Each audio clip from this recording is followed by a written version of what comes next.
जय Hind friends, lotus coaching classes के online YouTube channel पर मैं आपका स्वागत करता हूं।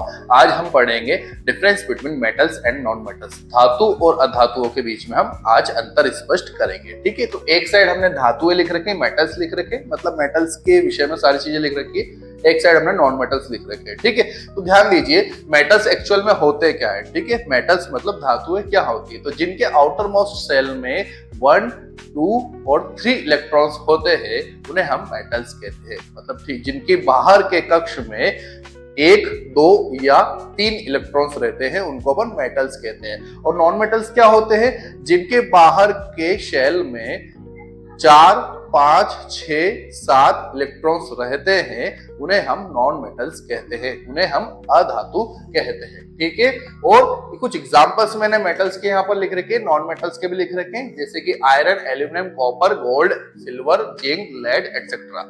ये कुछ मेटल्स के एग्जांपल्स है।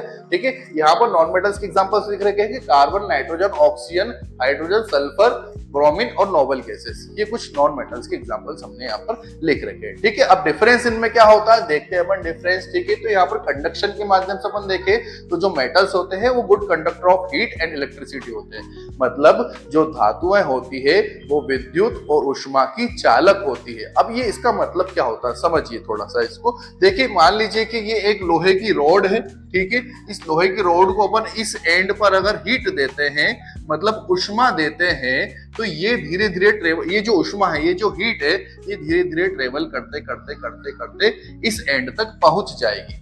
इसी को बोलते हैं चालन करना, इसी को बोलते हैं कंडक्शन करना। ठीक है, और यदि इस एंड पर अगर अपन इलेक्ट्रिसिटी देते हैं तो ये जो इलेक्ट्रिसिटी है ये यहाँ से ट्रेवल करते करते इस एंड तक पहुंच जाएगी। इसी को अपन बोलते हैं कंडक्शन। ठीक है, इसलिए जो मेटल्स होते हैं वो good conductor of heat and electricity होते हैं, और जो नॉन मेटल्स होते हैं वो bad conductor of heat and electricity होते हैं। ठीक है, इस बात का आपको ध्यान रखना है। ठीक है,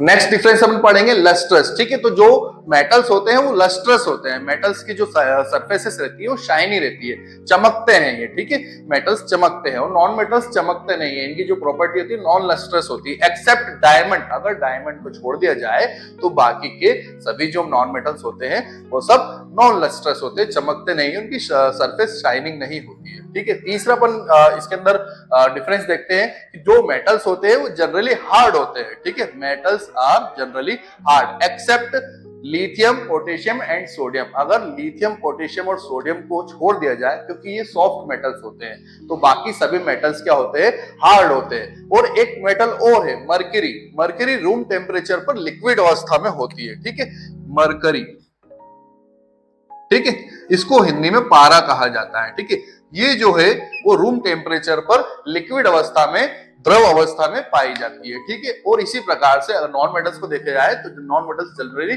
सॉफ्ट होते हैं, ये जनरली सॉफ्ट होते हैं लेकिन डायमंड को छोड़कर, एक्सेप्ट डायमंड। डायमंड सबसे हार्डेस्ट सब्सटेंस होता है, हार्डेस्ट नॉन मेटल होता है। ठीक है, बाकी सभी नॉन मेटल्स क्या होते हैं, सॉफ्ट। मेलेबिलिटी प्रॉपर्टी के माध्यम से देखते हैं कि मेटल्स क्या होते हैं, मेलिएबल होते हैं, और नॉन मेटल्स क्या होते हैं, नॉन मेलिएबल होते हैं। अब ये मेलिबिलिटी क्या होती है, ठीक है, तो it is a property in which metals can be drawn into thin sheets.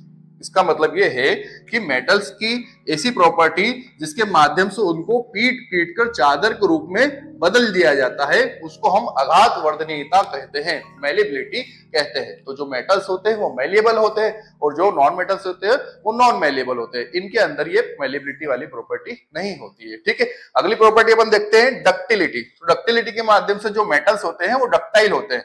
ठीक है, और इस डक्टिलिटी प्रॉपर्टी के माध्यम से अपन क्या करते हैं, मेटल्स को अपन वायर्स के रूप में कन्वर्ट कर देते हैं, थीन वायर्स के रूप में कन्वर्ट कर देते हैं। ठीक है, तो मेटल्स के पास एक डक्टिलिटी, इसको हिंदी में तन्यता कहते हैं। तन्यता प्रॉपर्टी के माध्यम से मेटल्स को हम क्या कर सकते हैं, थीन वायर्स के रूप में कन्वर्ट कर सकते हैं, और नॉन मेटल में ये प्रॉपर्टी नहीं होती है। ठीक है, नेक्स्ट वाला देखेंगे अपन सोनोरस। ठीक है, सोनोरस प्रॉपर्टी के माध्यम से क्या होता है, जो मेटल्स होते हैं वो सोनोरस होते हैं। सोनोरस का मतलब क्या होगा, ठीक है, जितने भी मेटल्स रहते हैं उनमें सोनोरस प्रॉपर्टी होती है। इसका मतलब अगर अपन मेटल्स को स्ट्रक करते हैं, अगर अपन उसको बजाते हैं मेटल्स को, तो उनमें से एक रिंगिंग साउंड प्रोड्यूस होता है। ठीक है, इस बात का आपको ध्यान रखना है, रिंगिंग साउंड प्रोड्यूस होता है। नॉन मेटल्स में ये प्रॉपर्टी नहीं होती, इसलिए नॉन सोनोरस होते हैं। ठीक है, अब रिंगिंग साउंड कैसा होता है, जैसे मान लीजिए फॉर एग्जाम्पल किसी स्कूल में जब रिसेस होती है या छुट्टी होती है, तो जो पियून रहता है वो जिस घंटी को बजाता है वो किसकी होती है, ब्रास की, पीतल की होती है। जैसे इसको बजाते हैं तो हर क्लास में उसका साउंड पहुंच जाता है, उसकी ध्वनि ध्वनि पहुंच जाती है। ठीक है, तो ये जो प्रॉपर्टी होती है मेटल्स के पास ही होती है, नॉन मेटल्स में ये प्रॉपर्टी नहीं होती है। ठीक है, और मेटल्स के जो मेल्टिंग पॉइंट होते हैं बहुत ज्यादा हाई होते हैं। ठीक है, नॉन मेटल्स के जो मेल्टिंग पॉइंट रहते हैं बहुत ज्यादा लो रहते हैं, एक्सेप्ट डायमंड। डायमंड का जो मेल्टिंग पॉइंट है बहुत ज्यादा हाई होता है भैया। ठीक है, तो इसी के माध्यम से हमारा ये जो टॉपिक है वो खत्म हुआ। मैं आप